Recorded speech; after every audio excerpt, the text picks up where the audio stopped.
Bismillahirrahmanirrahim. Assalamualaikum warahmatullahi taala wabarakatuh.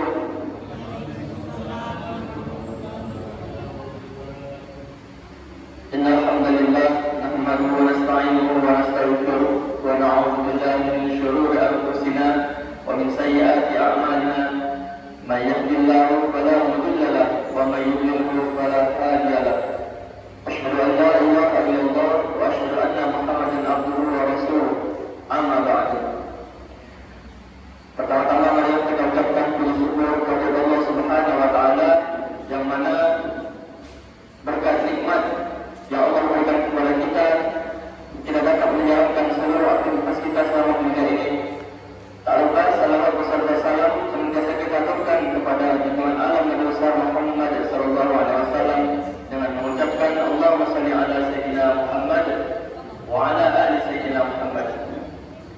Para jamaah sekalian, alhamdulillah malam ini yang beruntung insyaallah saya lagi. Jadi balik lagi kepada saya lagi malam ini. Kenapa kok saya lagi malam hari ini? Seharusnya ada Pak Ustaz. Pak Ustaz Abu Boleh yang berceramah pada malam hari ini. Tapi karena beliau ada kesibukan di luar, jadi tak apalah. Biar kami yang mengisi pada malam hari ini. Karena kenapa? Karena masjid kita kalau tak dadakan tak seru. Betul Pak ya? Jadi harus dadakan. Yang dadakan itu seru. Gitu. Jadi alhamdulillah pada malam hari ini kita bertepatan pada 17 Ramadan 1443 Hijriah. Adik-adik, adik-adik, tahu malam 17 Ramadan ini bertepatan dengan hari apa? Bertepatan dengan apa? Ada yang tahu adik-adik yang di belakang perempuan? 17 Ramadan kita ngapain adik-adik? Ada yang tahu? Tak ada yang tahu. Nah inilah macam mana nih Bapak Ibu. Jadi insyaallah pada malam hari ini akan kami sampaikan sedikitlah ilmu dari kami yang kami tahu. Jadi sedikit berbagi tentang malam ini yaitu nuzul Quran.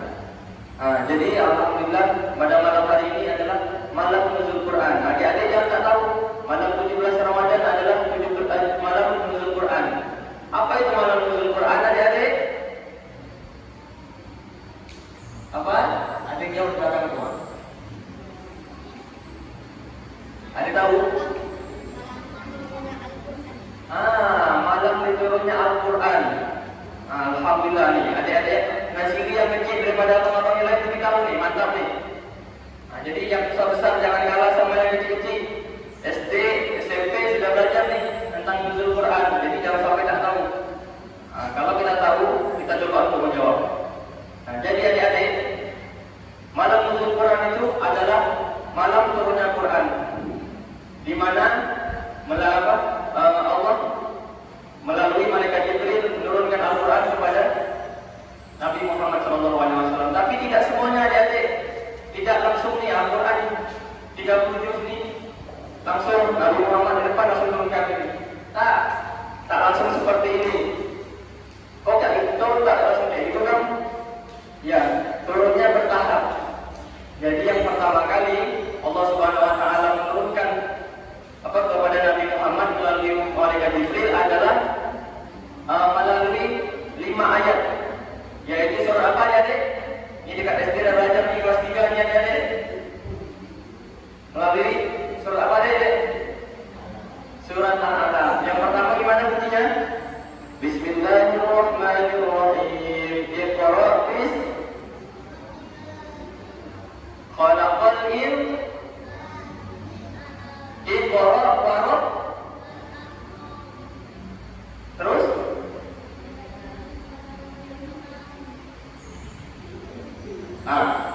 terus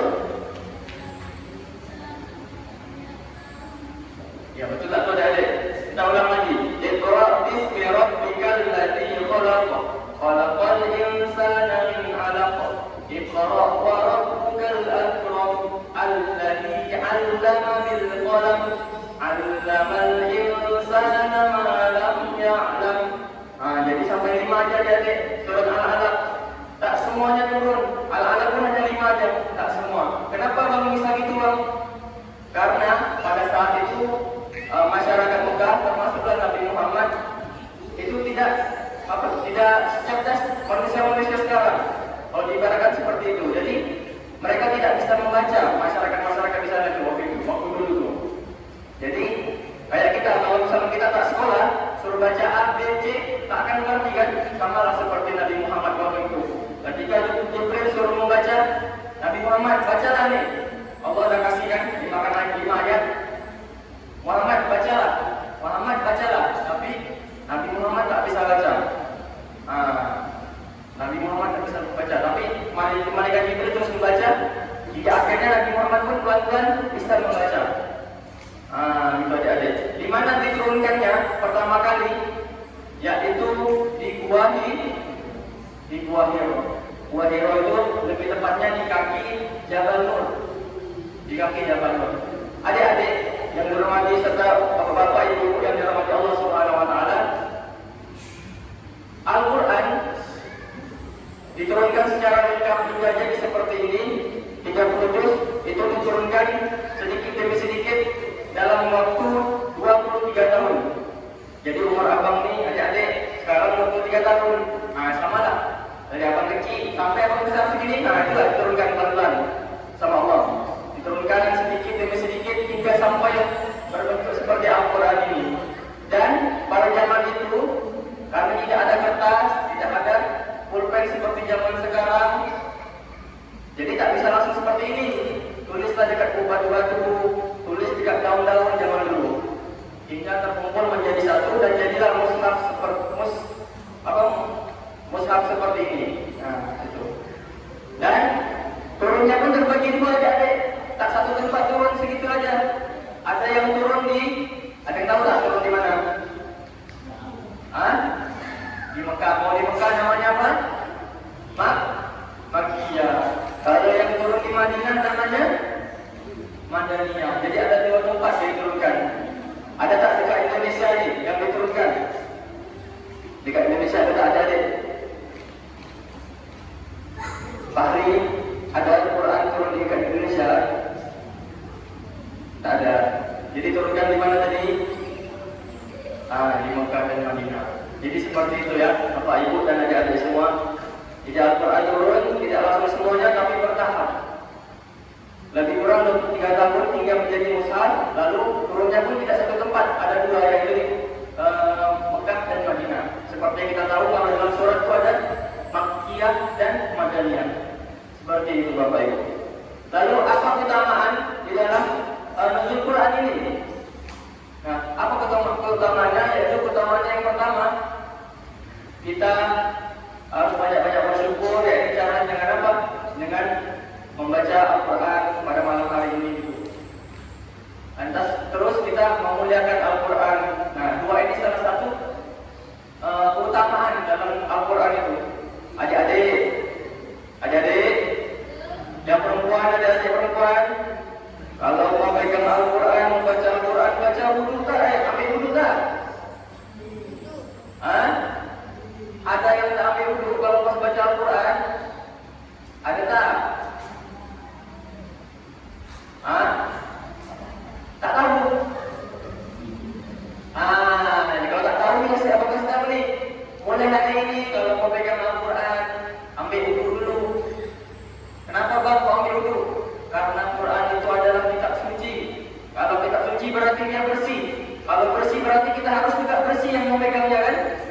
Ambil wudu dulu. Kita bersuci, kita ambil wudu dulu, baru pegang, baru baca. Itu baru mantap.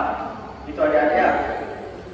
Habis itu, bapak-bapak, ibu-ibu, dan adik-adik semua, abang atau saya pernah teringat kata-kata dari almarhum Syekh Ali Jaber tentang Al-Quran itu. Apa ya? Yang pernah saya ingat, yaitu ada satu kata beliau, ketika kita punya anak yang masih kecil, masih bayi, ketika dia sudah beranjak dewasa saat dia sudah mulai bisa membaca, mengucapkan sesuatu, cobalah untuk kita mengajarkannya, yaitu membaca surat Al-Fatihah. Jangan sampai anak kita yang masih kecil suruh guru ngaji yang mengajarkan baca Al-Fatihah. Jangan Bapak Ibu, adik-adik sekalian, ini pesan juga dari abangnya adik-adik. Kalau nanti suatu saat adik-adik besar punya anak, kalau bisa jangan sampai surat Al-Fatihah pun suruh guru ngaji juga yang mengajarkan. Kenapa? Karena surat Al-Fatihah ini akan kita baca terus menerus. Sholat kita baca, ngaji kita baca, taklilan kita baca, apa-apa semua pasti dengan Al-Fatihah. Itu minimal kita akan mau makan pun pasti mengucapkan Al-Fatihah. Bismillahirrahmanirrahim. Alhamdulillah. Apa? Alhamdulillah juga, Bismillah juga. Nah, jadi usahakan Al-Fatihah itu kita yang mengajarkan, jangan orang lain. Seluruh apapun bacaan kita, usahakan tetap kita yang mengajarkan. Karena itulah pahala kita. Dari kita punya anak dari kecil sampai besar, Al-Fatihah yang kita ajarkan, nah itulah yang akan dibaca oleh anak-anak kita nanti. Nah itulah yang jadi pahala untuk kita. Jadi pesannya jangan sampai keturunan ataupun anak-anak kita nanti orang lain yang mengajarkan surah Al-Fatihah, orang yang lain tajwid ataupun baca juz yang lain tak apa.